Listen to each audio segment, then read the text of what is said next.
पिछले 5 साल में देश के अलग अलग राज्यों में हजारों करोड़ों रुपए की लागत से बने 170 पुल गिर गए। महाराष्ट्र में 55,000 करोड़ रुपए के खर्च से बने समृद्धि एक्सप्रेसवे पर पहली बारिश के बाद ही गहरे गड्ढे बन गए और 50 फुट लंबा क्रैक आ गया। नालों की डीसिल्टिंग और स्टॉर्म वाटर ड्रेन्स के निर्माण के लिए बीएमसी ने 7,000 करोड़ रुपए के ठेके दिए। उसके बावजूद हर साल बारिशों में मुंबई की सड़कें डूबी हुई नजर आती हैं। 1,000 करोड़ रुपए की कॉस्ट पर बन रहा सिल्कियारा टनल पिछले साल उत्तराखंड में कोलैप्स कर गया। सोचिए, ये टैक्स पेयर्स का, आपका और हमारा पैसा है जो हर साल भ्रष्टाचार की बाढ़ में डूब रहा है। लेकिन सरकार और मेन स्ट्रीम मीडिया लोगों को भ्रमित करने में जुटे हैं कि देश में भ्रष्टाचार खत्म हो गया है। ऐसे में क्या हम नागरिक इस भ्रष्टाचार के बारे में कुछ कर सकते हैं? सरकारों को जवाबदेह बना सकते हैं? इन जरूरी मुद्दों पर आज हम बातचीत करेंगे जानने भी दो यारों में।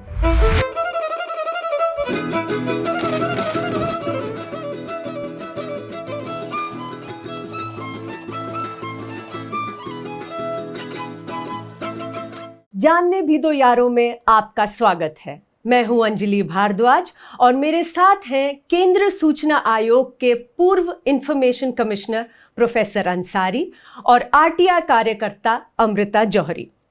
प्रधानमंत्री मोदी ने कहा, न खाऊंगा न खाने दूंगा, और बीजेपी सरकार द्वारा लगातार दावा किया जा रहा है कि भारत अब भ्रष्टाचार मुक्त हो गया है।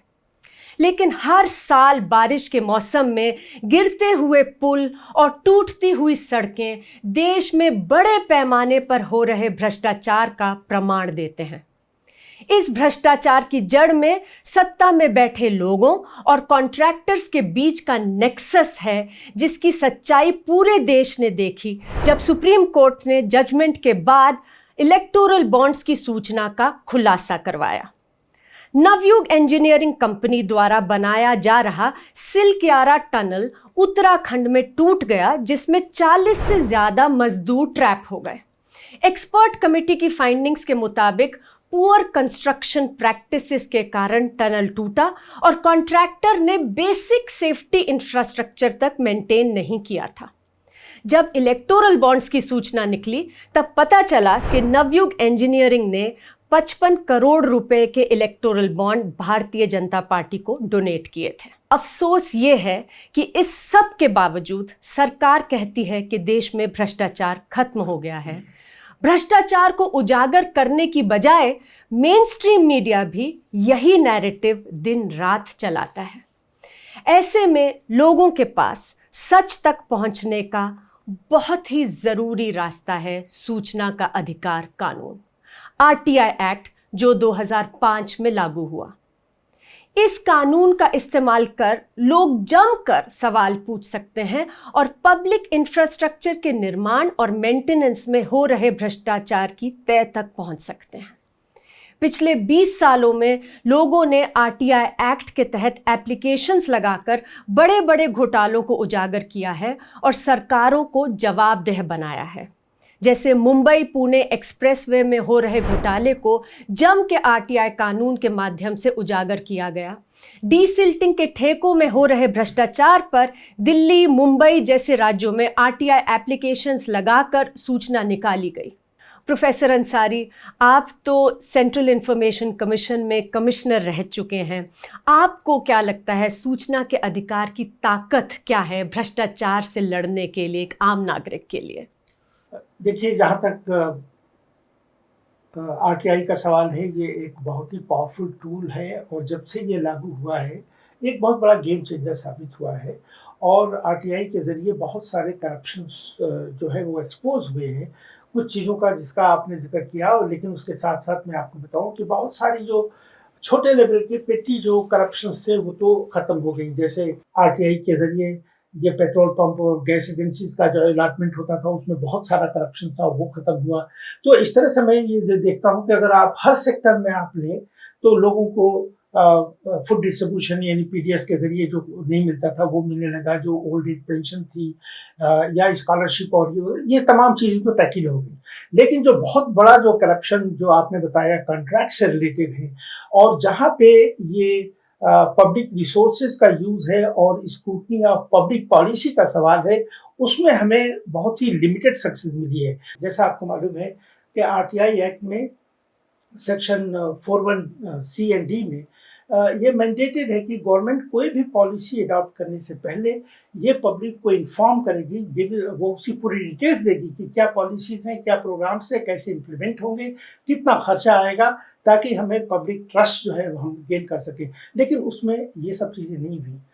आपने उसका जिक्र तो जरूर किया इलेक्टोरल बॉन्ड्स का, लेकिन आप देखिए कितना समय लगा। बिल्कुल। ये 7 साल लग गए और ये तब तक पूरा खेल होता रहा, और आखिर में अगर ये पता भी चला तो वो कंप्लीट इंफॉर्मेशन आज भी नहीं हुई कि क्विड प्रो को क्या था, किसने किस पार्टी को दिया, फिर उसके बदले में क्या। चंद केसेस का खुलासा बाद में हुआ, वो भी मीडिया के जरिए हुआ। लेकिन इसी तरह से अगर आप देखें तो बैंक लोन वेवर्स हैं। हम एक तरफ कहते हैं कि किसान हमारे जो है 2, 4, 5 लाख लेते हैं, वो मरते हैं और सुसाइड करते हैं। दूसरी तरफ 16 लाख करोड़ का ये दिया गया, लेकिन न तो आरबीआई ने इंफॉर्मेशन दी, न तो मिनिस्ट्री ऑफ फाइनेंस ने दी कि आखिर इसके बेनिफिशियरीज कौन हैं और क्यों हैं। तो हम एक तरफ तो स्मॉल स्केल इंडस्ट्री की बात है, छोटे छोटे जो बिजनेसमैन हैं जो लोन लेते हैं तो उनकी तो हम परवाह करते नहीं, लेकिन जो बड़े बड़े जो बेनिफिशियरीज हैं वो, तो कहने का मतलब ये कि ये करप्शन जैसा आपने कहा कि ये बहुत ही टॉप लेवल पे है और पूरी मिली भगत है। लेकिन जो पॉइंट में जो आपसे रेज करना चाहता हूँ ये कि आरटीआई में ये प्रोविज़न है कि जो भी पब्लिक और प्राइवेट सेक्टर जो पार्टनरशिप है जो कॉन्ट्रैक्ट्स में होती हैं, ये तमाम डिटेल्स पब्लिक डोमेन में आनी चाहिए, लेकिन ये इंसिडेंटली ये डोमेन में है ही नहीं। अब नहीं है तो इसके बाद जो पूरी सरकार है या सरकार में जो लोग हैं वो जैसे तैसे कर लेते हैं, कहाँ अकाउंटेबिलिटी है। तो आरटीआई में एट द मोस्ट आप एक्सपोज कर सकते हैं और डिबेट हो सकती है और इंफॉर्मेशन शेयरिंग हो सकती है, लेकिन एक्शन तो अल्टीमेटली गवर्नमेंट को ही लेना होता है। अब मैं आपको ये भी बताना चाहूँगा कि बहुत सारी एप्लीकेशंस जो हैं कंप्लेंट जाती हैं प्राइम मिनिस्टर ऑफिस में, और वो ये कि यहाँ सच सच करप्शन हुआ, प्राइम मिनिस्टर ऑफिस जो है वो इन्वेस्टिगेट करता है। अब वो पब्लिक डोमेन में नहीं आती, लोग बाद में उस पर एक्शन टेक रिपोर्ट मांगते हैं, वो कॉन्फिडेंशियलिटी क्लास लगा देते हैं कि सब ये पर्सनल इन्फॉर्मेशन है, भगवान भला करे कि डीपी का। अब वो H1J में सब चीज़ सब बना हो जाती हैं। तो मेरा कहने का मतलब ये है कि RTI has been very important tool. इसने एक्सपोज तो बहुत किया, लेकिन ultimately unless and until the government is committed to ensure transparency, ensure that there is no corruption, मैं समझता हूँ उसको ख़त्म करना बहुत मुश्किल है। ये तो ज़रूर, ये बहुत ही पॉपुलरली हम कहते हैं, न खाऊंगा न खाने दूंगा, लेकिन दूसरों को खिलाऊंगा, दूसरों को हम खिलाए जा रहे हैं। सूचना के अधिकार कानून का जो मांग थी उसका तो नारा ही यही था, हमारा पैसा हमारा हिसाब, और लोग जम के इस कानून का इस्तेमाल करते आए हैं भ्रष्टाचार को उजागर करने के लिए। अमृता, अगर आप हमें थोड़ा बताएं कि किस तरह से आरटीआई एक्ट में एप्लीकेशन लगाई जा सकती है, सूचना मांगी जा सकती है, पब्लिक जो इंफ्रास्ट्रक्चर है उसकी मेंटेनेंस और उसके कंस्ट्रक्शन पे। जी बिल्कुल। तो आरटीआई ड्राफ्ट करने के समय सबसे ज़रूरी होता है कि हम सटीक और प्रिसाइज जानकारी मांगे। तो जैसे कि अगर आपकी लोकेलिटी में सड़कें टूटी हैं तो आप एक आरटीआई एप्लीकेशन डाल सकते हैं अपने म्यूनिसिपल कॉरपोरेशन या पब्लिक वर्क्स डिपार्टमेंट यानी कि पीडब्ल्यूडी को। आरटीआई तैयार करने के लिए आप एक प्लेन पेपर पे अपने सारे सवाल लिख के उसके साथ 10 रुपये की फ़ी के साथ सबमिट कर सकते हैं। तो फॉर इंस्टेंस अगर आप रहते हैं दिल्ली के मालवीय नगर बी ब्लॉक में तो आप आरटीआई कैसे ड्राफ्ट कर सकते हैं। आप सबसे पहला सवाल तो पूछ सकते हैं कि पिछले 5 साल में मालवीय नगर बी ब्लॉक में सड़कों के निर्माण और मरम्मत पर कितना पैसा खर्च हुआ। दूसरा, आप जितने भी ऐसे कॉन्ट्रैक्ट्स हैं जो अवार्ड हुए हैं सड़क के निर्माण पे या मरम्मत पे, उनकी कॉपी मांग सकते हैं। आप कॉन्ट्रैक्टर के नाम और जिन कंपनियों को ये काम दिया गया उनकी भी पूरी डिटेल्स मांग सकते हैं। साथ ही में जब भी कोई ऐसा पब्लिक वर्क होता है तो सरकार की जिम्मेदारी होती है कि वो काम की इंस्पेक्शन करे, काम खत्म होने के बाद उसके ऊपर कंप्लीशन सर्टिफिकेट दे। तो आप आरटीआई के माध्यम से इंस्पेक्शन रिपोर्ट और कंप्लीशन सर्टिफिकेट की भी कॉपी मांग सकते हैं। आप मटेरियल की स्पेसिफिकेशन, यानी कि बिटुमेन, सीमेंट जो इस्तेमाल हो रहे हैं उसकी क्या स्पेसिफिकेशन थी, उसकी क्या गुणवत्ता थी, उसकी सारी डिटेल्स मांग सकते हैं, क्योंकि ये सब कॉन्ट्रैक्ट में एक्चुअली लिखी हुई होती है। साथ में आप ये भी सवाल मांग सकते हैं कि साथ में आप ये भी जानकारी मांग सकते हैं कि यदि आपके इलाके में सड़क जो है वो पुअर क्वालिटी की है, या कई बार होता है कि काम आधा अधूरा छोड़ दिया जाता है, या फिर कई बार होता है कि काम बहुत ही डिले से चल रहा होता है, तो आप आरटीआई के तहत ये भी सवाल पूछ सकते हैं कि क्या सरकार ने कॉन्ट्रैक्टर के ऊपर कोई भी पेनल्टी लगाई फॉर ईदर डिले और फॉर इनकम्प्लीट वर्क और for poor quality of work. RTI का एक और बहुत इंटरेस्टिंग प्रावधान है जो कि बोलता है कि आप वर्क्स के या मटेरियल के सैंपल भी मांग सकते हैं। तो एक्चुअली आप आरटीआई में सड़क के निर्माण के मटेरियल का सैंपल मांग के उसकी आप टेस्टिंग भी बाहर से करा सकते हैं किसी लेबोरेटरी से, ये देखने के लिए कि क्या ये उसी टाइप का मटेरियल यूज हो रहा है जो कि कॉन्ट्रैक्ट में लिखा है कि नहीं। साथ में आरटीआई में आप ये भी पूछ सकते हैं कि सड़क की कंडीशन को लेके कितनी शिकायतें आई और प्रत्येक शिकायत पे सरकार ने क्या एक्शन लिया। अब आरटीआई डालना बहुत ही आसान हो गया है, क्योंकि एक्चुअली ज़्यादातर राज्य सरकारों ने और केंद्र सरकार ने ऑनलाइन पोर्टल शुरू कर दिए। तो यानी कि आप अपने घर बैठे बैठे आरटीआई एप्लीकेशन डाल सकते हैं, और जो 10 रुपये की फ़ी है वो आप यूपीआई, अपने डेबिट कार्ड या फिर इंटरनेट बैंकिंग के माध्यम से जमा कर सकते हैं। वन थिंग जो आपने अमृता कहा कि आरटीआई में इस बात का प्रोविज़न है कि जब कोई भी कंस्ट्रक्शन वर्क हो रहा है तो उसकी जो मटेरियल डिटेल्स हैं वो भी आरटीआई के तहत मांगी जा सकती हैं कि सीमेंट की क्वालिटी क्या है, और उसमें और जो इंग्रेडिएंट्स हैं, सैंपल जो है वो सैंपल जो है वो इसका प्रोविज़न होता है कि कहीं से वो डिग करके वो आपको दिया जा सकता है। मुझे याद आता है कि एक पेट्रोल पंप के कंस्ट्रक्शन में इस तरह का केस आया, और उस ऑयल कंपनी ने ऑलरेडी वर्कआउट कर रखा था कि इसका खर्च कितना आएगा, तो वो एक्स अमाउंट वो उन्होंने तय किया। अब जब वो कॉन्ट्रैक्ट अवार्ड किसी को हो गया तो उसने उससे भी बहुत कम में वो पेट्रोल पंप बना करके दे दिया, और सबकी वाहवाही हो गई कि भाई बहुत अच्छा, ही तो कम खर्च में बन गया। अब बाद में जब आरटीआई से जब चेक हुआ तो उसमें ये पता ये चला कि उसने मटेरियल जो है वो कॉम्प्रोमाइज़ किया है, जो क्वालिटी पहले से प्री डिटर्मिन थी ऑन पेपर तो कहा ये होगी, लेकिन वो लगाया नहीं, जिसकी वजह से उसकी कॉस्ट भी कम हो गई। कंपनी ने इस बात का क्रेडिट तो ले लिया कि ये बहुत सस्ता अच्छा काम हो गया, लेकिन अल्टीमेटली चूंकि वो पेट्रोल पंप का मामला था, बहुत ही डेंजरस मामला था, तो ये बहुत ही एक्सपोज हुआ। तो मैं बताना चाहूँगा कि आरटीआई क्या कर सकता है, और ये एक्चुअली हो चुका है, और ये बहुत अच्छा है कि आप गाइड कर रहे हैं लोगों को किस तरह से एप्लीकेशन दी जा सकती है, चाहे रोड का या कोई भी गवर्नमेंट बिल्डिंग है उसके बारे में इंफॉर्मेशन दी जा सकती है, और लोग इसका इस्तेमाल कर रहे हैं, लेकिन अब इसकी वाइड पब्लिसिटी नहीं हो पा रही है। बिल्कुल नहीं, और भ्रष्टाचार के तो केसेस हम देख रहे हैं प्रोफेसर अंसारी के, कितने सारे और कितने कॉम्प्लेक्स केसेस भी हैं। इनफैक्ट जो सीएजी हैं, controller auditor general of India, जो कि ऑडिट करते हैं सरकारी काम और खर्च का, उनकी जो रिपोर्ट्स हैं वो लगातार भ्रष्टाचार को उजागर करती आ रही हैं। 2024 में सीएजी की रिपोर्ट थी जिसके तहत ये सामने आया कि मध्य प्रदेश में जो प्रधानमंत्री ग्राम सड़क योजना थी उसके तहत 51 में से 51 में से 49 जिलों में ज़बरदस्त भ्रष्टाचार हो रहा था। 425 करोड़ रुपए के जो फेक और डुप्लीकेट बिल थे वो बिटुमिन की खरीदी के लिए दिखाए जा रहे थे। उसी तरह सीएजी की रिपोर्ट ने दिखाया, जो हाल ही में आई थी, कि 7 ऐसे प्रोजेक्ट्स थे जहां पर कि पुअर क्वालिटी की कंस्ट्रक्शन हो रही थी, उससे 450 करोड़ रुपए का घाटा हुआ, लॉस हुआ हमारे देश को, और उसमें से 200 करोड़ तो ऐसे थे जो कि जब कंपनियों का पता चला कि वो घपला कर रही हैं, गलत तरीके से काम कर रही हैं, तो जो NHAI था, national highway authority of India, उन्होंने जो पेनल्टीज लगनी चाहिए थी उन पर एज पर द कॉन्ट्रैक्ट लगाई ही नहीं। तो मतलब 200 करोड़ रुपए का घोटाला इस तरह से भी हुआ, और ये साफ दिखाता है कि किस तरीके से ये नेक्सस चलता है जो लोग अधिकारी हैं और जो कॉन्ट्रैक्टर हैं उनके बीच। अब सीएजी की रिपोर्ट्स रिपोर्ट्स, आपको याद होगा कि एक समय पे उन पर बहुत चर्चा होती थी, सीएजी की रिपोर्ट्स पे डिबेट्स होती थी, मेन स्ट्रीम मीडिया में खूब चर्चाएं होती थी, लेकिन आज मेन स्ट्रीम मीडिया में इस पर पूरी तरह से चुप्पी साध ली जाती है। पार्लियामेंट भी हम देख रहे हैं किस तरीके से चल रहा है, पार्लियामेंट में भी जो डिस्कशंस होनी चाहिए सीएजी की रिपोर्ट्स पर वो होती ही नहीं है। अब ऐसे में सूचना के अधिकार जो कानून की हम बात कर रहे हैं उसकी फिर से एक बड़ा महत्व आ जाता है। सरकार का ही एक ऑर्डर था कि ये जो सारी सीएजी की रिपोर्ट्स हैं इन पर जो कंसर्न मिनिस्ट्रीज़ और डिपार्टमेंट्स हैं ये क्या एक्शन ले रहे हैं, एक्शन टेकन रिपोर्ट्स जो हैं ये सार्वजनिक होनी चाहिए।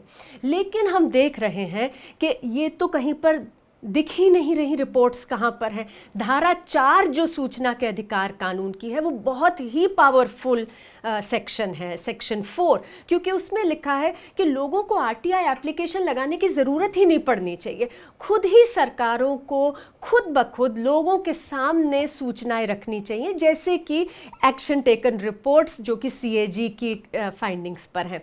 तो आप तो प्रोफेसर अंसारी कई कमिटीज़ पे रह चुके हैं जो कि सेक्शन 4 का सही से क्रियान्वयन हो उसके लिए बनाई गई थी, आपको क्या लगता है इस पर?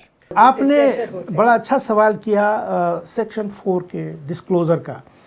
तो आपको याद होगा कि 2013 में एक डीओपीटी ने बहुत बड़ी मीटिंग बुलाई थी तमाम आरटीआई यूज़र्स के लिए, एक्सपर्ट्स के लिए, और उस वक्त ये देखा गया कि भाई आरटीआई की जो सेक्शन 4 की कंप्लाइंस नहीं हो रही है, जिसकी वजह से बहुत सारी फ्रिवलस अननेसेसरी एप्लीकेशंस आ रही हैं, कास्ट ऑफ सर्विसिंग जो है बहुत ज़्यादा बढ़ती जा रही है। और उसके लिए सीआईसी ने एक कमेटी कंस्टिट्यूट की जिसमें हमारे कोलीग एन तिवारी साहब थे और मैं था, और हम लोगों ने वो एक ट्रांसपेरेंसी ऑडिट जो है वो फ्रेमवर्क हमने दिया। तो ट्रांसपेरेंसी ऑडिट आपका मतलब है कि जैसे फाइनेंशियल ऑडिट होता है कि ट्रांसपेरेंसी कितनी कर रही है पब्लिक अथॉरिटीज, उसकी भी एक जांच हो तो वो ऑडिट किया जाए। तो अब ये था कि फाइनेंशियल ऑडिट वगैरह तो हो जाती हैं, लेकिन ये बिल्कुल नया एरिया था और इसके लिए हम लोगों ने पूरी वाइड कंसल्टेशन किया। ये जितने भी हमारे लर्नड थे,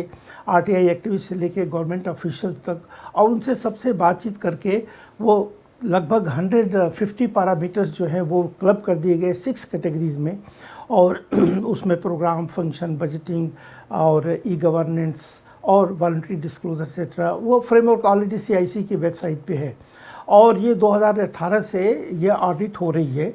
लेकिन मैं बताना चाहूँगा कि बदकिस्मती से आज भी 2200 से ज़्यादा हमारी पब्लिक इंटरप्राइजेज़ हैं, पब्लिक सेक्टर ऑर्गेनाइजेशंस हैं, गवर्नमेंट डिपार्टमेंट्स सेंट्रल सेक्टर में, उसमें सिर्फ 1/3 जो है रिस्पांस करती हैं। आज भी वो ऑडिट नहीं हो रहा है। हालांकि ये जिम्मेदारी सीआईसी की है कि वो ये देखे कि हर पब्लिक अथॉरिटी जो है वो कंप्लाइंस अपनी करे और उसकी वेटिंग हो, उसका स्क्रूटनाइजेशन हो सेंट्रल लेवल पे, ताकि ये देखें कि कहाँ तक डिस्क्लोज़ हुआ है। तो मैं बता रहा हूँ कि जो 1/3 जो अप्लाई करते हैं उसमें भी आप ये समझिए कि ओनली 30-40% जो है वो कंप्लीट इन्फॉर्मेशन देते हैं, बाकी जो है वो मेयर फॉर्मेलिटी पूरा करते हैं। और अगर आप चाहें उस इंफॉर्मेशन को एक्सेस करें तो आप कर नहीं सकते, इसलिए कि आपके पास वो लिंक नहीं है, that is not available to.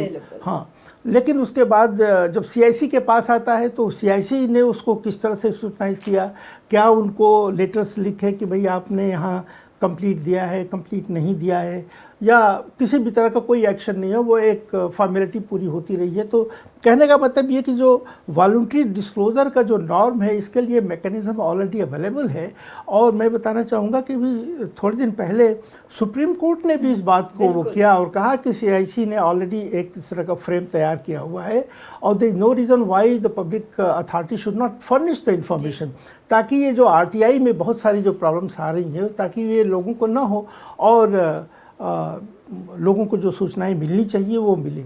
लोगों को ज़्यादातर जो कंसर्न है, जैसे हमने पहले कहा कि सेक्शन 41C and D में कि गवर्नमेंट क्या करती है, कैसे करना चाहती है, और उसकी तमाम डिटेल्स नहीं आती। तो जैसे आप कह रहे हैं professor Ansari, section 4 RTI act का, जिसमें प्रोएक्टिवली खुद ब खुद सरकारों को सूचना देनी होती है लोगों की। बहुत ही इम्पॉर्टेंट सेक्शन है जिससे कि लोग जानकारी ले सकें, भ्रष्टाचार के खिलाफ अपनी लड़ाई आगे बढ़ा सके, जवाबदेह बना सके सरकारों को, लेकिन वो नहीं होते दिख रहा जिस तरह से होना चाहिए था। और अगर हम देखें तो आरटीआई का बहुत जम के इस्तेमाल हुआ है पब्लिक वर्क्स और सड़क, हाईवे, ड्रेन्स की कंस्ट्रक्शन को लेके। जैसे कि कुछ साल पहले पता चला आरटीआई के थ्रू कि मुंबई में बीएमसी ने 7,000 करोड़ से ज़्यादा खर्च किया था नालियों और रिवर की डीसिल्टिंग में और स्टॉर्म वाटर ड्रेन के प्रोजेक्ट्स में। इसके बावजूद हम देखते हैं कि इतना बड़ा खर्चा हुआ, लेकिन इसके बावजूद हर साल थोड़े घंटे भी बारिश होती है तो पूरी की पूरी सिटी किस तरीके से फ्लड हो जाती है। और इनफैक्ट हाल ही में इन्फोर्समेंट डायरेक्टरेट ईडी और इकोनॉमिक ऑफेंसेस विंग ने एक केस रजिस्टर करा है मीठी रिवर डीसिल्टिंग स्कैम के ऊपर, जिसमें कि उनकी इंक्वायरी ने पाया है कि कॉन्ट्रैक्टर्स गवर्नमेंट ऑफिशियल्स के साथ मिलके और मिडलमैन के साथ मिलके पूरा का पूरा टेंडर प्रोसेस मैनिपुलेट कर रहे थे, फर्जी बिल दिखा रहे थे, ऐसे इक्विपमेंट के बिल्स लगाए हुए थे रेंटल के और खरीदी के जो कि एक्चुअली इस्तेमाल ही नहीं हो रहे थे, तो केवल कागज़ पे काम चल रहा था। इसी तरह चेन्नई से एक एग्जाम्पल है जहाँ पे कि आरटीआई के इस्तेमाल से एक संगठन है आरापोर, जिन्होंने की जानकारी निकाली कि किस तरीके से जब कोई बिडिंग होती है तो एकदम 60 गांठ करके जो कॉन्ट्रैक्टर्स हैं वो ऐसे बिडिंग करते हैं कि पूरा प्रोसेस ही मैनिपुलेट कर देते हैं। जैसे कि एक जब ड्रेन के प्रोजेक्ट की जब बिडिंग खुली तो उसके लिए केवल 2 बिड्स आए, और जब इन्होंने आरटीआई के थ्रू सारे टेंडर डॉक्यूमेंट्स निकाले तो पता चला कि दोनों bid document same IP address से अपलोडेड थे, यानी कि सेम कंप्यूटर सिस्टम से अपलोडेड थे। तो इसका मतलब साफ है कि वो एक डमी बिड था और इस तरीके से बिडिंग की गई जिससे कि दूसरे ही बिडर को वो पूरा बिड मिले और कॉन्ट्रैक्ट अवार्ड हो। और हम देख रहे हैं कि आरटीआई के इस्तेमाल से देश भर में ऐसे स्कैम्स बार बार सामने आ रहे हैं, लेकिन एक बड़ा सवाल आज हमारे सामने ये है कि क्या फ्यूचर में इस टाइप की जानकारी हमें मिल पाएगी, क्योंकि सरकार ने डेटा प्रोटेक्शन कानून, डिजिटल पर्सनल डेटा प्रोटेक्शन कानून, जिसको कि शॉर्ट में डीपीडीपी एक्ट कहते हैं, वो पार्लियामेंट के थ्रू पास करा दिया है और अब उसको ये लागू करने जा रहे हैं। डीपीडीपी एक्ट सीधी तरीके से आरटीआई एक्ट को संशोधित करता है, और अब वो ऐसा संशोधन है जिसमें कि section 8(1) of the RTI act के तहत सारी की सारी व्यक्तिगत जानकारी अब आरटीआई के दायरे से बाहर होगी। तो कल को जब ये कानून लागू हो जाता है, यदि कोई पूछे कॉन्ट्रैक्टर का नाम बताइए या उस अफसर का नाम बताइए जिसने कि फर्जी बिलों पर पेमेंट की, जिसने फर्जी कॉन्ट्रैक्ट या टेंडर अवार्ड करे, तो सरकार तो घूम के बोलेगी ये तो व्यक्तिगत जानकारी है, हम आपको दे ही नहीं सकते। तो प्रोफेसर अंसारी, जो एक टूल है लोगों के हाथ में, राइट टू इन्फॉर्मेशन एक्ट, हम देख रहे हैं कि कहीं ना कहीं सरकार कैसे उसी पे प्रहार कर रही है, कैसे एक तरीके से उसको खत्म करने की ओर चल रहा है। तो आप इसको कैसे देखते हैं? ये तो ऑलरेडी अप्लाई होना शुरू हो चुका है, इससे पहले कि ये इम्प्लीमेंट हो। और मैं आपको बताऊं कि क्या होने जा रहा है इसमें। एज ऑफ नाउ आरटीआई में जो फेक बर्थ सर्टिफिकेट और कास्ट सर्टिफिकेट जिन लोगों ने जमा किए हैं उसमें लगभग 100 लोगों के ऊपर एक्शन हो चुका है, पूरे देश की बात बता रहा हूँ मैं, और they have lost their jobs, जिन्होंने मिसयूज़ किया। अभी कुछ दिन पहले की बात है, मैं डिटेल, मुझे नहीं मालूम था कि आप ये पूछेंगे, मैं उन्हें डिटेल ले आता। 1600 लोगों का बिहार में जिन्होंने फेक मार्कशीट वगैरह बनाई थी और वो टीचर्स का अपॉइंटमेंट हुआ था, वो तमाम कैंसिल हुआ था। तो अब इस तरह के केसेस जो पहले जो हो रहे थे अब ये नहीं होंगे, इसलिए कि कोई भी इंफॉर्मेशन है, कहीं भी पब्लिक सर्वेंट है और कोई काम करता है तो ये कहा कि ये तो पर्सनल इंफॉर्मेशन है, ये आपको नहीं दी जाएगी। तो इससे आपको, मैं समझता हूँ कि करप्शन पे तो इसको एक और बहुत बड़ा झटका है, इसलिए कि कोई भी करप्शन होता है तो उसमें इंडिविजुअल्स इन्वॉल्व हैं, चाहे वो कॉन्ट्रैक्ट अवार्ड करते हैं या कंप्लीशन सर्टिफिकेट फाइनली देते हैं, या वो जो लोग हैं जो वो इंस्पेक्ट करते हैं कि वेदर और नॉट जो क्वालिटी ऑफ मटेरियल है वो प्रॉपर है, कौन से लोग ड्यूटी पे थे, जिन लोगों ने कोई माल प्रैक्टिसेस वगैरह की है, तो वो तो तमाम पर्सनल इन्फॉर्मेशन में आएगी, तो वो आपको इन्फॉर्मेशन मिलेगी नहीं। इसका मतलब ये कि हमारे यहाँ जो परपिचुएशन ऑफ करप्शन है ये बिल्कुल ही और फर्दर जो है वो डीप होगा और परपिच होगा, और ये हो ही रहा है, ये हो रहा है। तो 8(1) that is going to be very very dangerous. इसमें अब कुछ जो इन्फॉर्मेशन अब तक नहीं आई है, फॉर एग्ज़ाम्पल अभी हम डिस्कस कर रहे थे कि who are the beneficiaries of government loans, loan waivers, वो आपको डिटेल नहीं दी जाएगी, पर्सनल कर दिया जाएगा। इसी तरह से ये इलेक्टोरल बॉन्ड्स में किसने किसको दिया, पैसा क्या हुआ, वो आपको नहीं मिलेगा। और अगर मान लीजिए किसी करप्ट प्रैक्टिसेस के बारे में कोई इन्वेस्टिगेशन हुआ, उसमें इंडिविजुअल इन्वॉल्व है, तो वो भी आपको आइडेंटिफाई नहीं होगा, तो आपका एक्शन कैसे होगा, नहीं हो पाएगा किसी का। अब ये देखिए कि सुप्रीम कोर्ट ने भी कहा है, अब कमीशंस ने भी कहा है कि जितने भी हमारे मिनिस्टर्स हैं, एमपीज़ हैं, वो अपनी एसेट्स लाइबिलिटीज़ जो है वो वेबसाइट पे देंगे। ये इन्फॉर्मेशन आपको मिलती नहीं है, वो थोड़े लोगों की अवेलेबल है।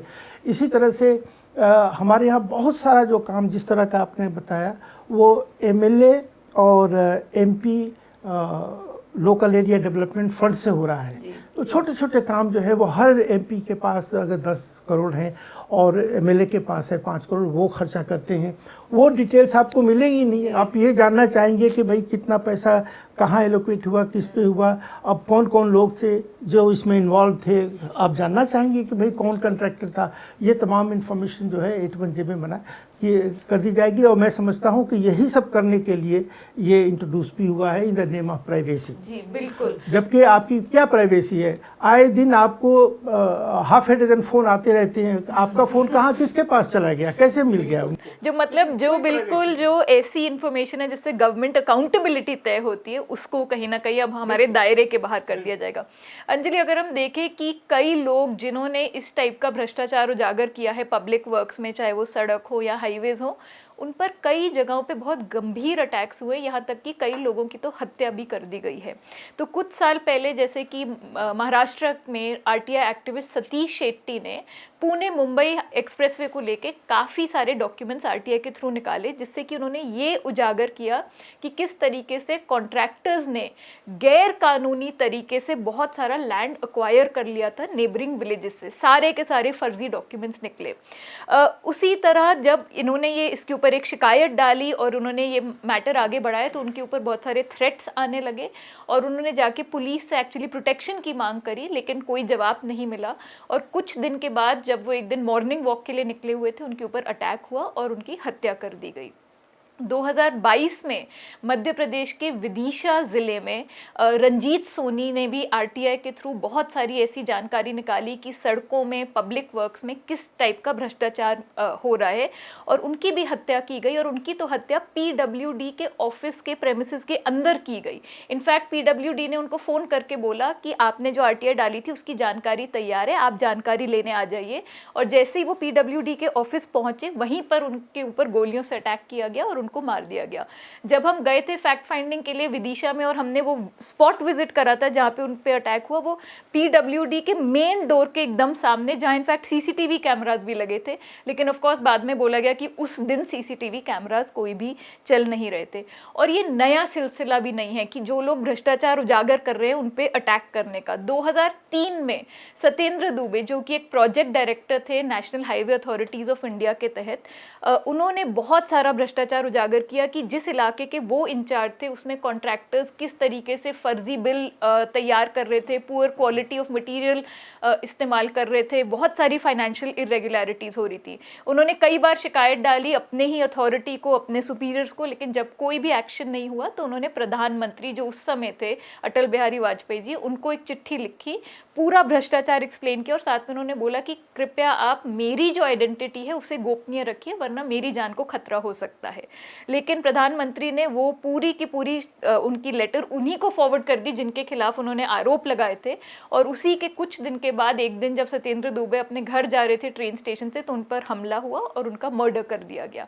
नवंबर 2003 में इनके मर्डर के बाद देश भर में मांग उठी कि जो विसल ब्लोअर्स हैं, ऐसे लोग जो कि भ्रष्टाचार उजागर करते हैं, उनकी प्रोटेक्शन के लिए कोई ना कोई कानून होना चाहिए। और इनफैक्ट पूरा मामला जब सुप्रीम कोर्ट में भी पहुंचा तो सुप्रीम कोर्ट के भी जजेस ने कहा कि ये ज़रूरी है कि विसल ब्लोअर प्रोटेक्शन के लिए कोई ना कोई कानूनी ढांचा होना चाहिए। आज 20 साल से ज़्यादा हो गए हैं सत्येंद्र दुबे के मर्डर को, लेकिन हम देखते हैं कि आज भी हमारे देश में विसल ब्लोअर प्रोटेक्शन के लिए कोई भी कानून लागू नहीं है। बिल्कुल अमृता, आपने बिल्कुल सही कहा।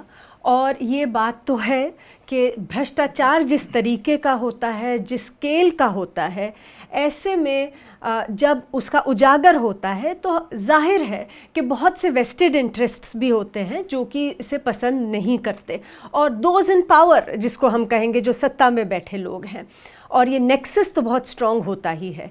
इन सभी कारणों के कारण ये माना गया था हमारे देश में कि विसल ब्लोअर प्रोटेक्शन, जो भी भ्रष्टाचार का, जो दूसरी तरह की अनियमितताएं होती हैं, ह्यूमन राइट्स वायलेशन होता है, उनका जो उजागर करते हैं, उनके लिए कुछ प्रोटेक्शन होनी चाहिए। जैसे आपने शेट्टी का उदाहरण दिया, आपने रंजीत सोनी और सत्येंद्र दुबे का उदाहरण दिया, लेकिन ये जो कानून था ये बहुत देर तक नहीं बना।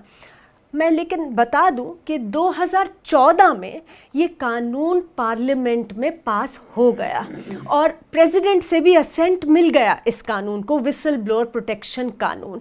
और ये कानून बहुत ही इम्पॉर्टेंट कानून है क्योंकि इसमें 2 बहुत ज़रूरी प्रावधान हैं।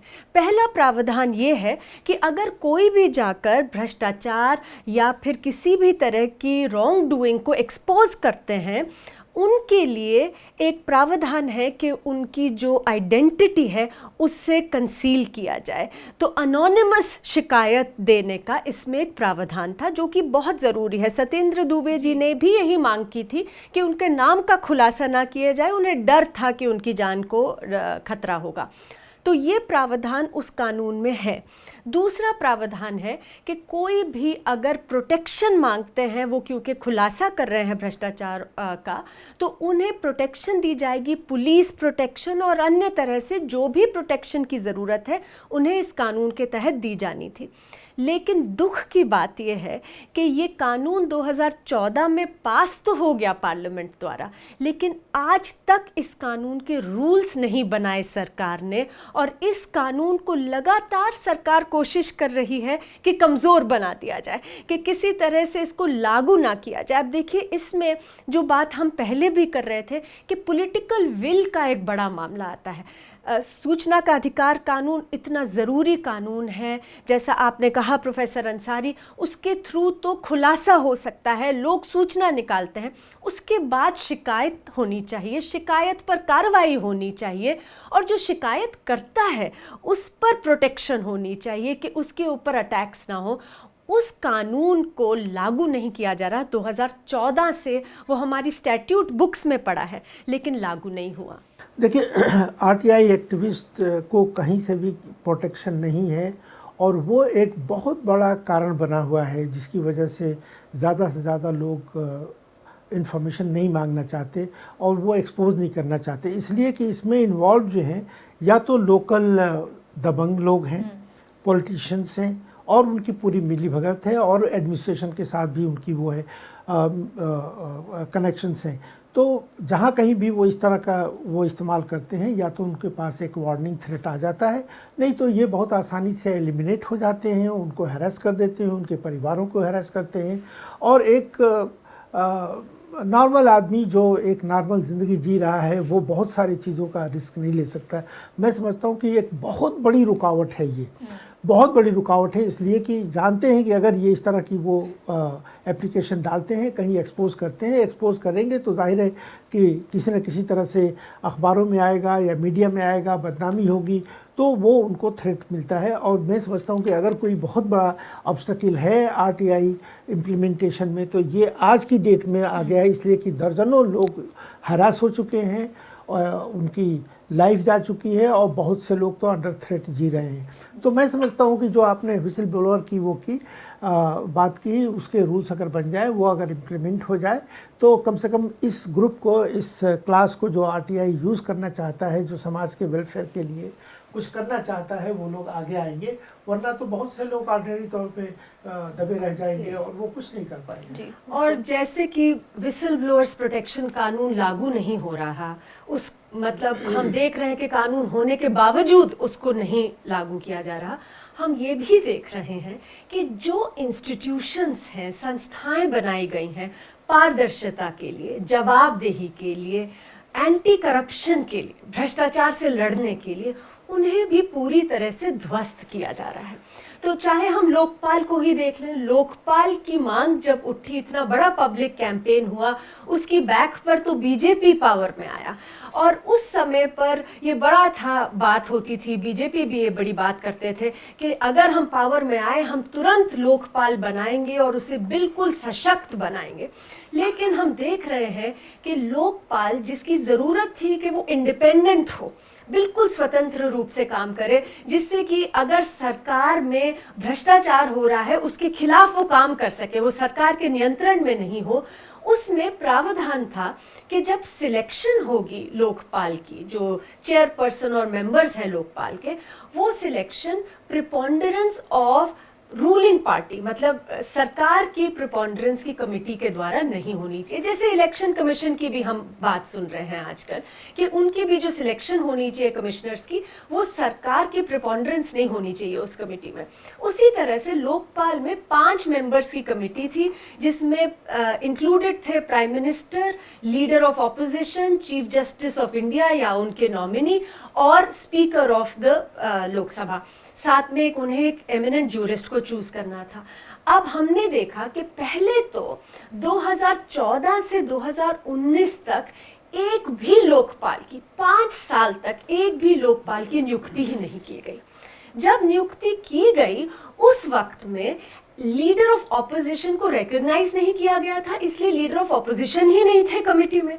तो एक टोटली इम्बैलेंस्ड कमेटी जिसके अंदर पूरी तरह से जो रूलिंग पार्टी है उसका बोलबाला था, उन्होंने सिलेक्ट कर दिए चेयरपर्सन और मेंबर्स ऑफ लोकपाल, और उसके कारण जो पूरा ट्रस्ट था, पब्लिक ट्रस्ट था लोकपाल में, वो कम हो गया।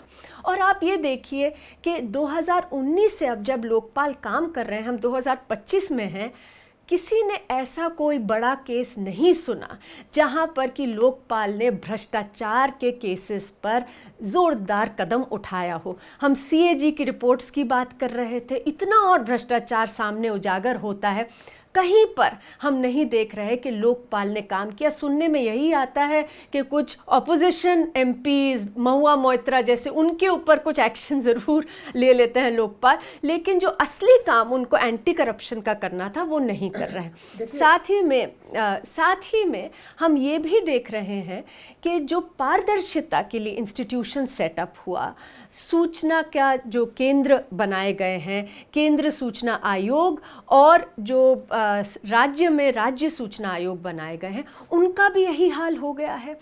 पहली चीज़ तो हम अगर सेंट्रल इंफॉर्मेशन कमीशन को ही देखें, रिकॉर्ड है कि एक भी इंफॉर्मेशन कमिश्नर की नियुक्ति in the central information commission नहीं की गई है 2014 से, जब तक लोगों ने, जो कोर्ट्स हैं, उनका दरवाज़ा नहीं खटखटाया। और जब अभी भी देखिए तो 3 ही, एक चीफ और 2 कमिश्नर्स हैं, जबकि 11 होने चाहिए। 25,000 मामले लंबित हैं, लेकिन 3 ही कमिश्नर्स हैं सेंट्रल इंफॉर्मेशन कमीशन में। और दूसरी चीज़, 2019 में ये जो संशोधन लाया गया, जिसके ज़रिए से अब ये कह दिया गया है कि सूचना आयुक्त जो हैं, उनकी सैलरी, उनकी टर्म्स ऑफ सर्विस, उनकी रिटायरमेंट बेनिफिट, सब कुछ केंद्र सरकार तय करेगा। तो ये तो मतलब पूरी तरह से केज्ड पैरट बनाने की कोशिश है कि सरकार नियंत्रण कर ले, कि डर बनाए रखे कमिश्नर्स पर, इंफॉर्मेशन कमिश्नर्स पर, कि अगर आप कोई ऐसी सूचना देंगे जो केंद्र सरकार को पसंद नहीं है तो आपकी पेंशन बंद की जा सकती है, हर तरीके का एक्शन लिया जा सकता है। तो ये जब हालात हैं, जब इंस्टीट्यूशंस इस तरीके से कॉम्प्रोमाइज़ किए जा रहे हैं पारदर्शिता के, जवाबदेही के, तो फिर भ्रष्टाचार मुक्त भारत कैसे बनेगा? ये बहुत मुश्किल है। बहुत अच्छी बात आपने कही कि देखिए हमारे जो इंस्टीट्यूशंस हैं, डेमोक्रेटिक इंस्टीट्यूशंस, वो हैं तो बहुत अच्छे। अब फॉर एग्जांपल आरटीआई एक्ट 2008 में दुनिया के तमाम फ्रीडम ऑफ इंफॉर्मेशन जो है या एक्ट थे, वो कंपेयर और कंट्रास्ट किए गए, और हमारा जो आरटीआई एक्ट था, it was considered to be one of the best one. और उस समय ये काफ़ी अच्छा करप्शन भी एक्सपोज हो रही थी और काम भी ऐसा बहुत अच्छा चल रहा था, लेकिन दूसरे डिकेड में आते आते इसमें वो सुस्ती आ गई। तो अगर हम देखें, जैसे हमने कहा कि विकसित भारत से रिलेटेड जो एक बहुत बड़े मैसिव प्रोजेक्ट है, उसकी तमाम डिटेल्स कहीं बाहर नहीं आई, और पॉलिसी प्लानिंग जिस तरह से होनी चाहिए सेक्शन 41C एंड D के तहत, जैसा मैंने आपको बताया, वो उस तरह की चीज़ें नहीं हो रही हैं। कहीं पे भी कोई इन्फॉर्मेशन जो है वो डिस्क्लोज नहीं हो पाती, अगर होती भी है तो कोई एक्शन नहीं हो पाता। तो यानी कि करप्शन के लिए तो शायद हम लोग कुछ कर ही नहीं रहे हैं, और करप्शन बहुत ज़बरदस्त है। और मुझे याद आ रहा है कि जब शुरुआत में जब ये RTI मूवमेंट वगैरह चल रहे थे, तब तो ये इंटरनेशनल एजेंसीज़ ने भी, UNDP, वर्ल्ड बैंक, जो पॉवर्टी एलिविएशन और रोड कंस्ट्रक्शन वगैरह के लिए, इंफ्रास्ट्रक्चर के लिए सपोर्ट करती थी, तो वो लीकेजेस का वहाँ भी उन्होंने जिक्र किया कि इंडिया में जो हम यहाँ इन्वेस्ट करते हैं वो उसका रिटर्न हमें उतना नहीं मिल पाता, और आज वो सिचुएशन वही है। अब बदकिस्मती से क्या हो रहा है कि हम जिस करप्शन की बात कर रहे हैं, हमने तो पूरा करप्शन फैला रखा है। किसी को आप 5 किलो अनाज दे रही हैं, किसी को पेंशन के नाम पे हो रहा है, किसी स्कॉलरशिप के, बजाय इसके कि एम्प्लॉयमेंट जनरेट करें, एम्प्लॉयमेंट दें हम उनको डायरेक्ट तरीके से। ये बिल्कुल ये करप्शन का एक डायरेक्ट तरीका है कि आप लोगों को हाथ में पैसे मिल रहे हैं, कैश भी मिल रहे हैं, काइंस में मिल रहे हैं, और बजाय इसके कि उनको अपॉर्चुनिटी मिले। वरना तो हमारा समाज तो ये है कि बड़ा हार्ड वर्किंग, बहुत ही सेल्फ रिस्पेक्टिंग लोग रहे हैं, लेकिन हमने इस तरह से उनको पूरा करप्शन को लीगलाइज कर रखा है। और वो जो आपने कॉन्ट्रैक्ट्स और इंफ्रास्ट्रक्चर की बात की, जिस तरह से वो करप्शन डील हो रही है या एक्सपोज हो रही है, उस पर कोई एक्शन नहीं है। तो मेरा अपना मानना ये है कि करप्शन को ख़त्म करने के लिए या समाज में ट्रांसपेरेंसी के ज़रिए गवर्नेंस को इम्प्रूव करने के लिए जो होना चाहिए वो नहीं हो रहा है। और मैं इस बेसिस पे कह सकता हूँ कि हमारे पास जो ट्रांसपेरेंसी ऑडिट है, वो ऑडिट अगर देख करके आपको रोना आएगा कि आखिर हमारे पास इतना अच्छा फ्रेमवर्क है और हमारे पास ये मैंडेट भी है, लेकिन इसमें कुछ हो नहीं रहा है, और हमारी जो सेंट्रल एजेंसीज जो रिस्पॉन्सिबल है इसको कंप्लाई करने के लिए, वो इसमें कुछ भी नहीं कर रही हैं। तो मैं समझता हूँ कि गॉड सेव अस। बिल्कुल। तो जो यही आप भी कह रहे हैं प्रोफेसर अंसारी कि अगर ये जो ढांचे बनाए गए हैं, संस्थाएं बनाई गई हैं, कानून बनाए गए हैं भ्रष्टाचार से लड़ने के लिए, अगर इनका सही से क्रियान्वयन नहीं होगा तो फिर भ्रष्टाचार पर अंकुश लगना तो नेक्स्ट टू इम्पॉसिबल है। लेकिन यही नज़र आ रहा है कि आज के जो माहौल है, जहाँ पर मीडिया भी हमें नहीं बता रही, सरकार भी हमें नहीं बता रही, उसमें लोगों का जो एकमात्र तरीका है और सहारा है कि वो जान सकें, कुछ जानकारी ले सकें, वो आज भी यही है कि वो सूचना के अधिकार कानून जैसे कानूनों में जाकर एप्लीकेशंस लगाएं। मुशक्कत करनी पड़ेगी, लेकिन उनको आगे आना होगा, उसके बिना कोई चारा नहीं है। वरना हम हर साल पुल इसी तरह टूटते देखेंगे, इसी तरह सड़कों को डूबते देखेंगे, इसी तरह हाईवेज़ को टूटते देखेंगे, और अपने जो टैक्स पेयर्स का पैसा है उसे बिल्कुल बर्बाद होते देखेंगे, जब तक लोग सामने नहीं आएंगे, सवाल नहीं पूछेंगे, सूचना नहीं निकालेंगे और शिकायतें नहीं डालेंगे। तो बहुत बहुत शुक्रिया प्रोफेसर अंसारी आज हमारे साथ जुड़ने का। Thank you Amrita. अगर आपके ट्रांसपेरेंसी, पारदर्शिता से जुड़े कुछ सवाल हैं, सुझाव हैं, तो आप हमें लिख भेजें। हमारा पता है जानने भी दो यारों @gmail.com। शुक्रिया, नमस्कार।